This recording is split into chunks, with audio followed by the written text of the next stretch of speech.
ஆனால் நான் இதை சொல்ல வேண்டும், பாரதிதாசனை நான் படிக்க தொடங்கிய காலத்தில் யாரும் எனக்கு பெரிய ஊக்கமளிக்கவில்லை.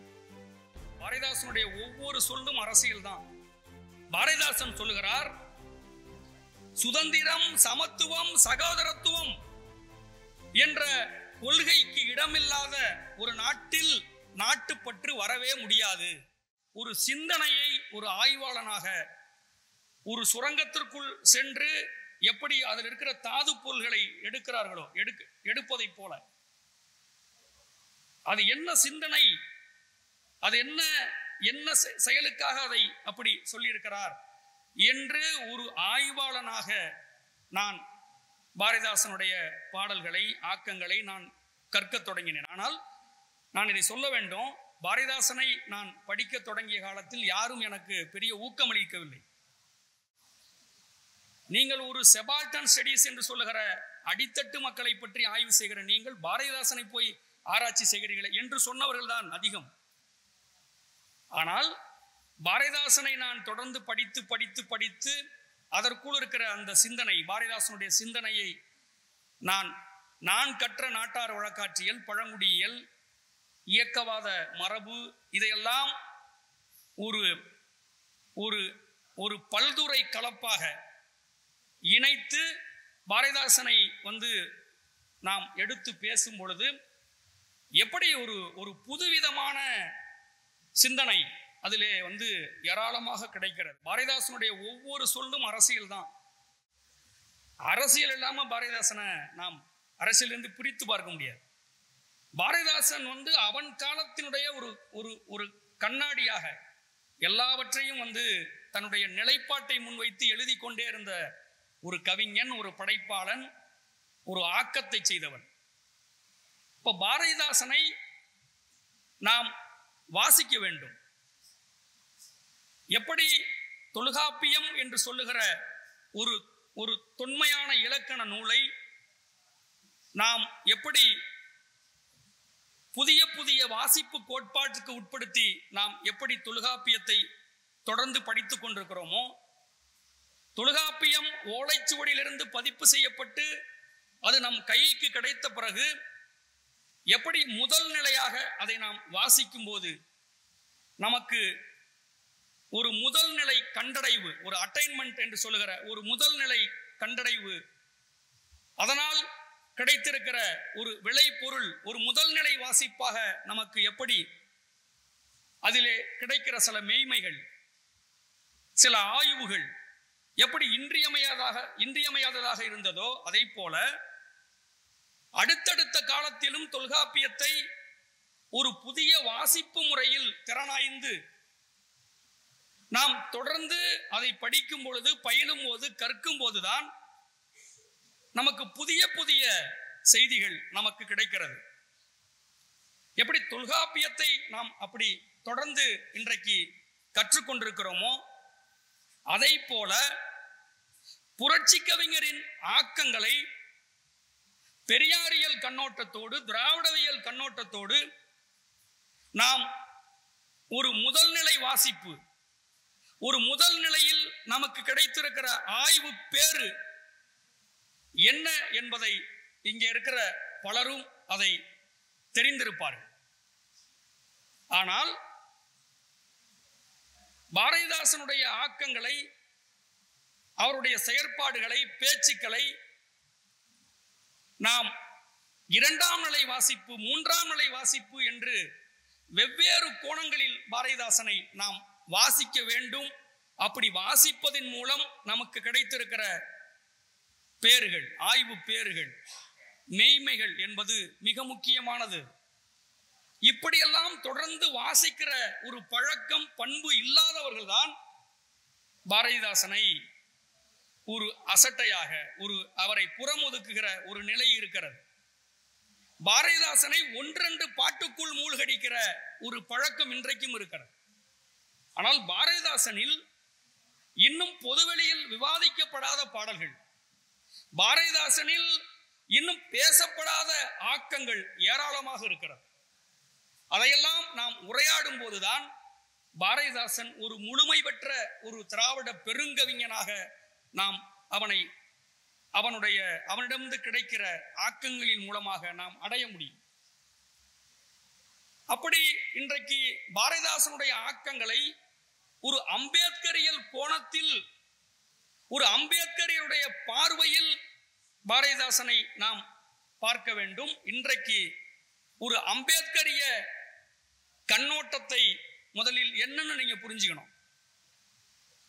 அம்பேத்கருடைய ஆக்கங்கள் 1991 அம்பேத்கர் நூற்றாண்டை ஒட்டி அவருடைய எழுத்துக்களும் பேச்சுக்களும் முழுமையாக திரட்டப்பட்டு இன்றைக்கும் கூட தமிழ்நாடு அரசு நம்முடைய அம்பேத்கர் தொகுப்பை கொண்டு வந்திருக்கிறார்கள்.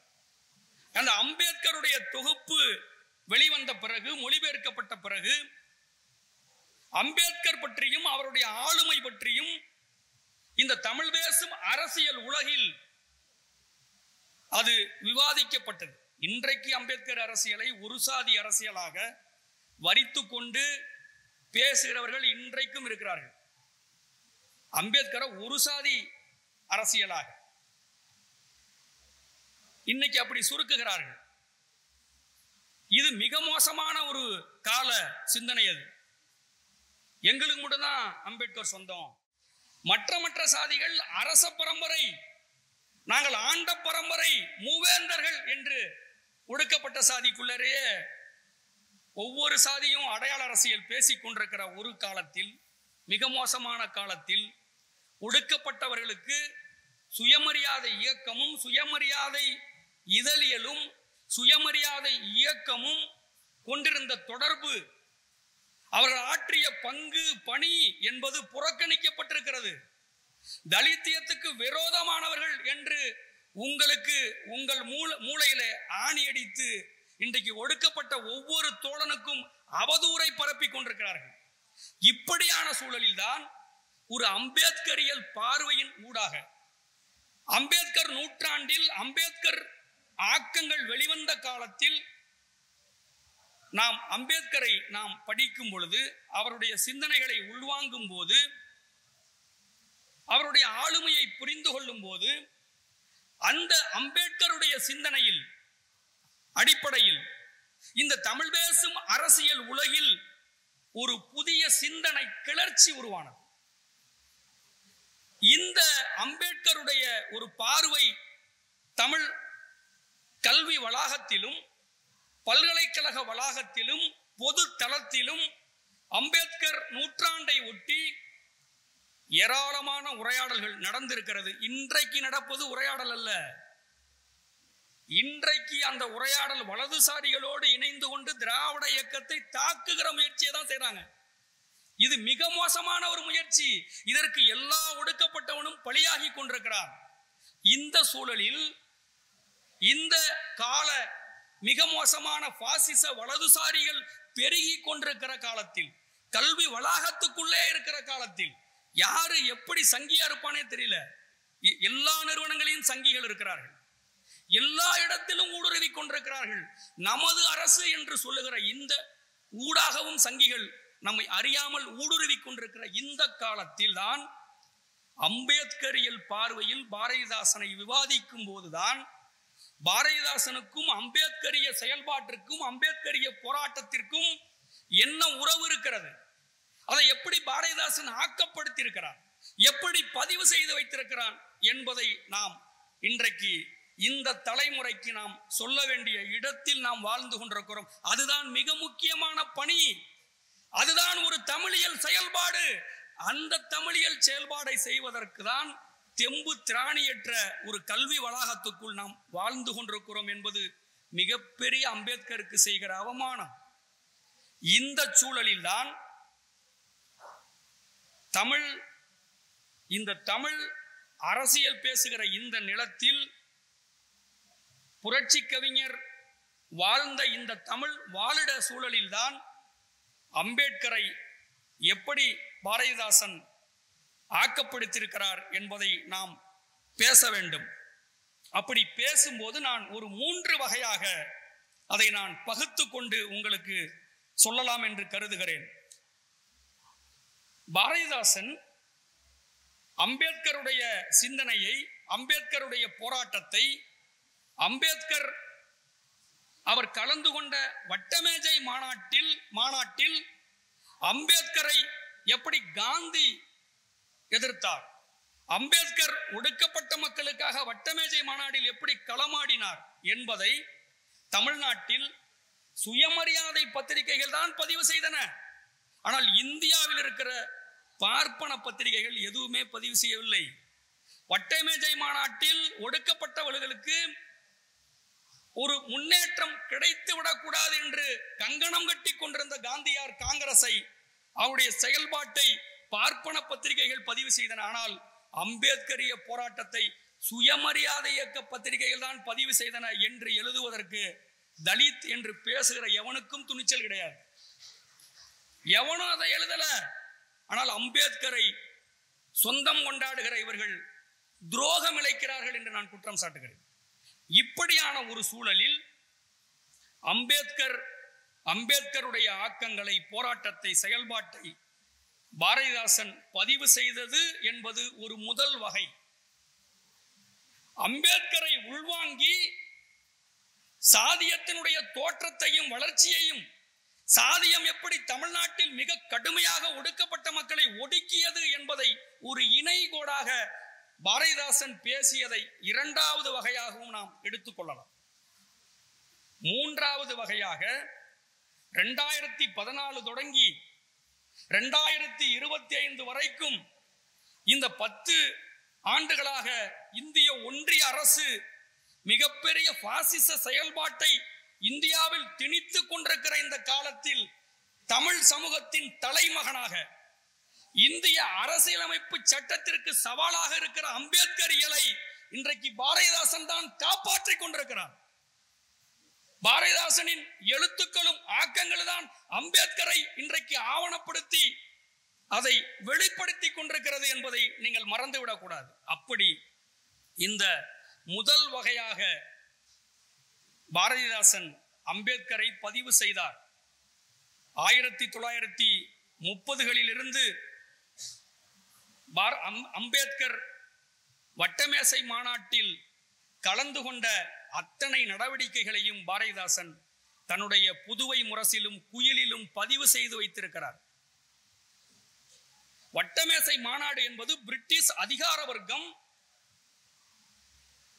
ஒரு மிகப்பெரிய நெருக்கடியை சந்திக்கிற போது ஒரு அதிகார பகிர்வை இரட்டையாட்சி மூலமாக இந்தியாவில் கொடுப்பதற்கு சம்மதித்துக் கொண்டிருந்த மான்சேட் செம்போர்ட் சீர்திருத்தத்தின் ஊடாக இங்கே ஒரு சீர்திருத்தத்தை நடைமுறைப்படுத்தி கொண்டிருக்கும் போது நடைபெற்ற வட்டமேசை மாநாட்டை அங்கீகரித்து அம்பேத்கரை ஆதரித்து புதுவை முரசிலும் குயிலிலும் பாரதிதாசன் பதிவு செய்தார். பெரியார் வரவேற்றார். ஆனால் அப்படி மிக நுணுக்கமாக அம்பேத்கரை தன் ஒரு தமிழாசிரியனாக, ஒரு இதழாசிரியனாக புதுவை மண்ணில் இருந்து கொண்டு அம்பேத்கருடைய அத்தனை நிலைப்பாட்டையும் ஒரு ஜேர்னலிஸ்டாக பாரதிதாசன் பதிவு செய்து வைத்திருக்கிறார். அந்த வட்டமேசை மாநாட்டில் 2 வகை நான் அடையாளப்படுத்துகிறேன். 2 வகையான ஆட்கள் கலந்து கொண்டார்கள் அந்த வட்டமேசை மாநாட்டில். ஒரு வகை என்னவென்றால், சுயராஜ்யம் என்று பேசுகிற சுதேச அதிகாரம் வேண்டும் என்கிற ஏஜென்சிகள் போராடினார்கள் வட்டமேசை மாநாட்டில். இன்னொன்று யாரு என்றால், அம்பேத்கர் போன்ற ஒரு விடுதலையாளர்கள் வட்டமேசை மாநாட்டில் பேசினார்கள், போராடினார்கள். இந்த இருவரும் வட்டமேசை மாநாட்டில் போய் மோதினார்கள், பேசினார்கள். இந்த சமூக விடுதலை பேசுகிற அம்பேத்கரை தான் பாரதிதாசன் தன்னுடைய இதழ்களிலே அவர் பதிவு செய்து வைத்தார். அவர் சொல்லுகிறார், இந்த நாட்டில் 2 தலைவர்கள் இருக்கிறார்கள். பாரதிதாசன் சொல்றார், ஒருவர் தந்தை பெரியார், இன்னொருவர் டாக்டர் அம்பேத்கர். டாக்டர் அம்பேத்கர் அவரை நாம் இழந்து விட்டோம். அதுக்கு ஒரு வார்த்தை போடுறாரு பாரதிதாசன், மருள் நீக்கியார். டாக்டர் அம்பேத்கரை இழந்தோம். யார் அந்த மருள் நீக்கியார்? இந்து மதம் என்கிற மருளை நீக்க வந்த ஒரு டாக்டர் முனைவர் அம்பேத்கர் என்று அந்த காலத்தில் வந்த ஒரு பேரேட்டில் இருக்கிற ஒரு சொல்லை எடுத்து போட்டு ஒடுக்கப்பட்ட, தாழ்த்தப்பட்ட, நசுக்கப்பட்ட மக்களின் ஒப்பற்ற தலைவன் மருள் நீக்கியார் டாக்டர் அம்பேத்கரை இழந்து விட்டோம்னு பாரதிதாசன் எழுதுறார். பாரதிதாசனுடைய அந்த அம்பேத்கருடைய போராட்டத்தை அவர் பதிவு செய்கிறார். 30களில் இருந்து பாரதிதாசன் அம்பேத்கரை கவனித்துக் கொண்டே வருகிறார். இந்த நாட்டில் காந்தி போன்றவர்கள் காங்கிரஸ்காரர்களும் ஒரு ராமராஜ்யத்தை எப்படியாவது படைத்து விட வேண்டும், அதற்கு தடையாக தான் அம்பேத்கரும் வட்டை மேசை மாநாட்டிலே கலந்து கொள்கிற இந்த சமூக விடுதலையாளர்களும், நான் அப்படி வாசிக்கிறேன், தடுக்கிற முயற்சியை செய்தார்கள். அப்படியான ஒரு கால சூழலில் காந்தி இந்திய ஐக்கிய மாணவர் சங்கம் நடத்துகிற கூட்டத்தில் என் உயிரை கொடுத்தாவது நான் தனி வாக்குரிமை பெறுகிற அந்த கோரிக்கையை நான் தடுத்து நிறுத்துவேன் என்று மாணவர் சங்கத்திலே போய் பேசியிருக்கார் காந்தி. அதையெல்லாம் புதுவை முரசு ரெக்கார்ட் பண்ணி வச்சிருக்கிறான். எப்படியாவது குறை சொல்லணும், எப்படியாவது சுயமரியாதை இயக்கத்தின் மீது மண்ணை போடணும், எப்படியாவது தமிழ்நாட்டில் சுயமரியாதை இயக்கத்தையும் திராவிட இயக்கத்தையும் தலித்துங்கிற பேர்ல எப்படியாவது அதை துடைத்தெறிய வேண்டும் என்கிற முயற்சி இருப்பதை நினைத்து நான் வருத்தப்படுகிறேன். இப்படியான ஒரு சூழலில் தான் இந்த காந்தி காங்கிரஸ், சுவராஜ்யம் பேசுகிற காந்தி காங்கிரஸ் என்கிற ஒன்றும், சமூக விடுதலை பேசுகிற அம்பேத்கர், இந்த 2 வகையான சிந்தனைகளையும் பாரதிதாசன் பதிவு செய்கிறார். அன்றைக்கு இந்தியாவில் செயல்பட்ட ஒரு பார்ப்பன பத்திரிகைகள், ஏடுகள், இது எல்லாவற்றையும் அம்பேத்கர் எதிர்கொண்டார். பாரதிதாசன் அதை பதிவு செய்தார். இப்படி காந்தியால் பேசப்பட்ட மிக மோசமான இந்த சுயராஜ்யம் இருக்கிறதல்லவா, இந்த சுயராஜ்யத்தை எதிர்ப்பதுதான் என்கிற அளவில் தான் முதலில் தன்னுடைய விமர்சனத்தை காந்தியார் மீது பாரதிதாசன் தன்னுடைய இதழ்கள் வழியாக முன்வைத்தார். இப்படி பாரதிதாசன் சொல்லுகிறார், சுதந்திரம், சமத்துவம், சகோதரத்துவம் என்ற கொள்கைக்கு இடமில்லாத ஒரு நாட்டில் நாட்டுப்பற்று வரவே முடியாது அப்படின்னு பாரதிதாசன் சொல்றார். இது ஒரு அம்பேத்கரிய சிந்தனை. அம்பேத்கரிய சிந்தனையை தான் அவர் முதல் வகையாக, பாரதிதாசனை நாம் விவாதித்தால் அவர் முதல் நிலையாக அதை தான் அவர் பதிவு செய்தார் என்பதை நீங்கள் மறந்துவிடக் கூடாது. அப்படி 1930, 31, 32 இந்த 3 ஆண்டுகளிலும் நடைபெற்ற வட்டமேசை மாநாட்டில் காந்தியாருடைய பங்கேற்பு, அம்பேத்கருடைய செயல்பாடு, இவற்றையெல்லாம் அதற்குள் இருக்கிற காங்கிரசாருடைய பழமைவாத கண்ணோட்டத்தை அம்பலப்படுத்திதான் பாரதிதாசன் தொடர்ந்து அம்பேத்கரை பேசிக்கொண்டு வந்தார். ராட்டை சுத்துவது, தக்களி சுத்துவது என்கிற ஒரு உயர் வர்ணத்தாரினுடைய உற்பத்தி முறையை பாரதிதாசன் அம்பலப்படுத்துகிறார். சூத்திர பஞ்சம பேரெண்ணிக்கை கொண்ட சாதியாருடைய உற்பத்தி இந்த உற்பத்தி அல்ல. ராட்டை சுத்துவதும் தக்களி சுத்துவதும் என்பது ஒரு சொற்பமாக இருக்கிற ஒரு உயர் வர்ணத்தாருடைய உற்பத்தி முறை. இதை பாரதிதாசன் சொல்லுகிறார், இது ஒரு தேசிய திருவிளையாடல், இது ஒரு தேசிய திருவிளையாடல் என்று அதை அம்பலப்படுத்துகிறார். தக்களி சுத்துவதும் ராட்டை சுத்துவதும் ஒரு பழமைவாத பண்பாடு என்று பாரதிதாசன் அதை அம்பலப்படுத்துகிறார். அப்படி முதல் நிலையில் பாரதிதாசன் அம்பேத்கரை, அவருடைய வட்டமேசை மாநாட்டை, அதில் காந்தி வட்டமேசை மாநாட்டின் மூலமாக ஒடுக்கப்பட்ட மக்களுக்கு கிடைக்கிற அந்த வாய்ப்பை முடக்குகிற மிக மோசமான பழமைவாத சிந்தனையை, பண்பாட்டை அம்பலப்படுத்திதான் அம்பேத்கரை ஆதரித்து பாரதிதாசன் முதல் வகையாக அவர் எழுதி கொண்டிருந்தார். சட்ட மறுப்பு, ஒத்துழையாமை, அந்நிய துணி பகிஷ்கரிப்பு, உப்பு உரிமை, வெள்ளையனே வெளியேறு, இவையெல்லாம் நீங்க இதெல்லாம் படிச்சிருப்பீங்க வரலாறுல. இவையெல்லாம் அதனுடைய ஆழத்தில் போய் ஆய்வு செய்தால் இது ஒரு சனாதனத்தினுடைய மறுநிர்மாணம் என்று பாரதிதாசன் கண்டுபிடித்தார். இந்த பார்ப்பன தலைமை என்பதும் சாதியின் இருப்பு என்பதும் இது அடிப்படையில் ஒரு ராமராஜ்ய கனவு என்று பாரதிதாசன் கண்டுபிடித்தார். இந்த கனவை தான், இந்த ராமராஜ்ய கனவை தான் வட்டமேசையின் மூலமாக சுயராஜ்யம் என்பதன் ஊடாக காந்தியாரும் இந்த பழமைவாத வர்ணாசிர தர்மத்தை முன்னிறுத்துகிற காங்கிரசாரும் முயற்சி செய்கிறார்கள் என்பதை கண்டுபிடித்துதான் தொடர்ந்து பாரதிதாசன் இதையெல்லாம் அம்பலப்படுத்தி கொண்டிருந்தார்.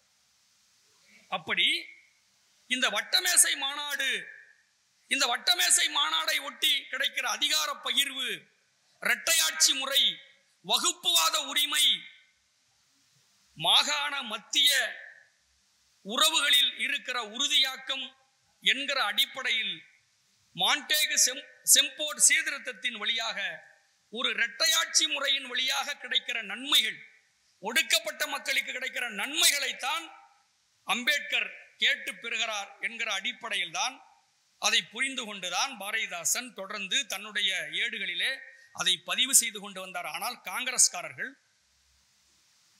இந்த முழு விடுதலை என்கிற அடிப்படையில் ஒரு அரை சுதந்திரத்தை என்னால் ஏற்றுக்கொள்ள முடியாது என்று வீம்பு பேசிக்கொண்டு களத்திலே காங்கிரஸ்காரர்கள் தொடர்ந்து செயல்பட்டு கொண்டிருந்த காலத்தில் தான் இந்த இரட்டையாட்சி முறையின் மூலமாக, ஒரு புதிய அதிகார தலையீட்டின் மூலமாக இந்த சமூகத்திலே இருக்கிற வர்ணாசிர தர்மம், சனாதன தர்மம், பனியா பொருளாதாரம், இதையெல்லாம் ஆட்டங்காண வைத்து விடுவார்கள், ஆட்டம் கண்டுவிடும் என்பதை புரிந்து கொண்டுதான் காந்தியாரும் காங்கிரசும் ஒரு தனி பிரதிநிதித்துவம் வேண்டும் என்கிற அடிப்படையில், நானே ஒரு தனி பிரதிநிதி, இந்துக்களின் தனி பிரதிநிதி என்று சொல்லிக்கொண்டு காந்தியார் செய்த வீம்பை தான் தொடர்ந்து அம்பேத்கரை ஆதரித்தும் காந்தியையும் காங்கிரசையும் தொடர்ந்து அம்பலப்படுத்தி கொண்டே இருந்தார் என்பதுதான் ஒரு மிக முக்கியமான ஒரு முதல் வகை செய்தியாக நான் சொல்ல கடமைப்பட்டிருக்கிறேன். இன்னும் ஒரு செய்தியை சொல்லி அந்த முதல் வகையை நான் முடித்து விடுவேன். வகுப்புவாரி உரிமை என்று சொல்லுகிற ஒரு மிக முக்கியமான ஒரு உரிமையை சுயமரியாதை இயக்கத்தில் தந்தை பெரியாரை ஒரு தூண்டு விசையாக கொண்டு அந்த காலத்தில் அதை பேசிக் கொண்டிருந்தார்கள், வென்றெடுத்தார்கள், செயல்பட்டார்கள். இந்திய அளவில் தலைவராக புரட்சியாளர் அம்பேத்கர் தனி தொகுதி என்கிற ஒன்றை அடிப்படையாக வைத்து அவர் போராடி கொண்டிருந்தார். தந்தை பெரியாரின் வகுப்புவாதி உரிமையையும் இந்திய அளவிலான அம்பேத்கர் ஒரு தலைவராக தனி தொகுதியை பெற்றெடுக்க வேண்டும், பெற வேண்டும் என்கிற இரண்டு வகையான இந்த உரிமைகளையும் பாரதிதாசன் உடைய ஆக்கங்களை படித்தால், கட்டுரைகளை படித்தால் மிக நுட்பமாக அதை அவர் பேசியிருப்பார். மூளை வைத்தியம் என்று சொல்லுகிற ஒரு நடை சித்திரம் போல பாரதிதாசன் எழுதியிருக்கிறார். எப்படி ஒரு தற்காலிகமாக ஒரு மனிதனுக்கு இந்த தனி வாக்குரிமை என்பது ஒரு தற்காலிகமாக வேணும். ஒரு கடலை நாம் ஒரு கடலையோ அல்லது நதியையோ நீந்தி கடக்கும் போது ஒரு தற்காலிகமான ஒரு இழப்பாறுகிறோமே, அதை போல ஒரு ரப்பர் படகுகளிலே ஒரு பயணம் செய்வதை போல, ஒரு தற்காலிகமாக ஒரு பயணம் செய்வதை போல இந்த தனி வாக்குரிமை என்பதை ஒடுக்கப்பட்ட மக்களுக்கு தர வேண்டும் என்பதை ஒரு நடை சித்திரமாக, ஒரு உரையாடல் போல, மருத்துவனும் வைத்தியனும் உரையாடுவதை போல மூளை வைத்தியம் என்கிற ஒரு ஆக்கத்தை பாரதிதாசன் பதிவு செய்தார், எழுதி வைத்தார். இப்படி மேலும் மேலும் கூர்மையாக அம்பேத்கருக்கு ஆதரவு தெரிவித்து சுயமரியாதை தலைவர்கள் மட்டுமல்லாமல் பரந்துபட்ட மக்களையும் திரட்டி தன்னுடைய ஒரு இயற்றமிழ் ஆவணமாக பாரதிதாசன் இந்த மண்ணிலே அவருடைய அம்பேத்கர் ஆதரவு இலக்கியங்களை விட்டு சென்றிருக்கிறார் என்பது மிக முக்கியமான ஒரு செய்தியாக நான் பார்க்கிறேன். அப்படி ஒரு தனி வாக்குரிமையை தடுத்து நிறுத்திய காந்தியார், தனி வாக்குரிமை பெறவிடாமல் மிக மோசமாக MC ராசா போன்றவர்கள் செயல்பட்ட போது பாரதிதாசன், இதெல்லாம் நீங்க படிச்சிருப்பீங்கன்னு தெரியல, MC ராசாவை பற்றியெல்லாம் நிறைய ஒடுக்கப்பட்டவர்கள் நிறைய தொகுதிகள்லாம் கொண்டு வர்றாங்க. ஆனால் MC ராசா அம்பேத்கர் உடைய இந்த தனி வாக்குரிமையை எதிர்த்து அம்பேத்கருக்கு எதிராக அவர் செயல்பட்டு கொண்டிருக்கும் போது பாரதிதாசன் MC ராசாவை விமர்சித்து ஒரு கட்டுரை எழுதியிருக்கிறார். MC ராசாவை பற்றி ஒரு கட்டுரை எழுதுகிறார். MC ராசா ஒரு பார்ப்பன அடிவரடியாக, ஒரு பார்ப்பனனுக்கு அடியாளாக மிக மோசமாக அம்பேத்கருடைய தனி வாக்குரிமையை எப்படி எதிர்த்து செயல்படுகிறார் என்பதை பாரதிதாசன் அதை பதிவு செய்கிறார். இப்படி தமிழ்நாட்டில் தாழ்த்தப்பட்ட தலைவர்கள் முன்வைக்கிற இந்த தனி வாக்குரிமை என்கிற ஒன்றை பாரதிதாசன் போன்ற சுயமரியாதை படைப்பாளர்கள் அதை ஆதரித்துக் கொண்டிருக்கும் போது, தனி வாக்குரிமையை மறுத்து அம்பேத்கருக்கு எதிரான முடிவை எடுத்துக் கொண்டிருந்த தாழ்த்தப்பட்டவர் அரசியலை இந்த தமிழ் களத்திலும் தடுமாற்றத்தை உருவாக்கி கொண்டிருக்கிற ஒரு காலச்சூழலில் பாரதிதாசன் அம்பேத்கரை தாங்கி தனி வாக்குரிமையை ஆதரித்து MC ராசாவுக்கு எதிர்ப்பு என்ற ஒரு கட்டுரையை அவர் எழுதி பதிவு செய்து வைத்திருக்கிறார். பாரதிதாசன் மட்டும்தான் தமிழ் சமூகத்தில் அம்பேத்கர் தனி வாக்குரிமையை பெற்று போராடி ஒடுக்கப்பட்ட மக்களுடைய சுய நிர்ணயத்திற்கு போராடுகிறார் என்பதை தமிழ் சமூகத்தில் பாரதிதாசன் என்கிற மிக முக்கியமான ஒரு திராவிட இயக்கத்தின் ஒரு பெருங்கவிஞன் மட்டும்தான் தனி வாக்குரிமையை ஆதரித்து எழுதியவன். ஆனால் நாமக்கல் ராமலிங்கம் பிள்ளையோ தேசிய விநாயகம் பிள்ளையோ இந்த பிள்ளை கவிஞர்கள் தாழ்த்தப்பட்டவர்களுக்கு தனி வாக்குரிமை தரக்கூடாது என்று போராடி எழுதியவர்கள். எவ்வளவு பெரிய ஆட்கள் இருக்காம பாருங்க, நமக்கு இன்னும் தெரியல. இந்த கவிஞர்கள், இந்த காங்கிரஸ்கார கவிஞர்கள், இந்த தேசியவாத கவிஞர்கள், இந்த காந்தியவாத கவிஞர்கள் தாழ்த்தப்பட்டவருக்கு தனி தொகுதி முறை வேண்டாம், பொது தொகுதியே வேண்டும், அதுவே போதும் என்று அதை ஒரு கவிதையாக, ஒரு இலக்கிய செயல்பாட்டாக கொண்டிருக்கிறார்கள். பாரதிதாசனுடைய இலக்கிய செயல்பாடு என்பது ஒரு எதிர்ப்பு செயல்பாடு, ஒரு வர்ணாசிரமத்தை எதிர்த்த செயல்பாடு, அம்பேத்கருடைய அரசியலை ஆதரித்து எழுதிய செயல்பாடு. ஆனால் இந்த பிள்ளை கவிஞர்களோ அதையெல்லாம் மறுத்து இந்த நாட்டில் எழுதி கொண்டிருந்தார்கள். இது ஒரு வகை.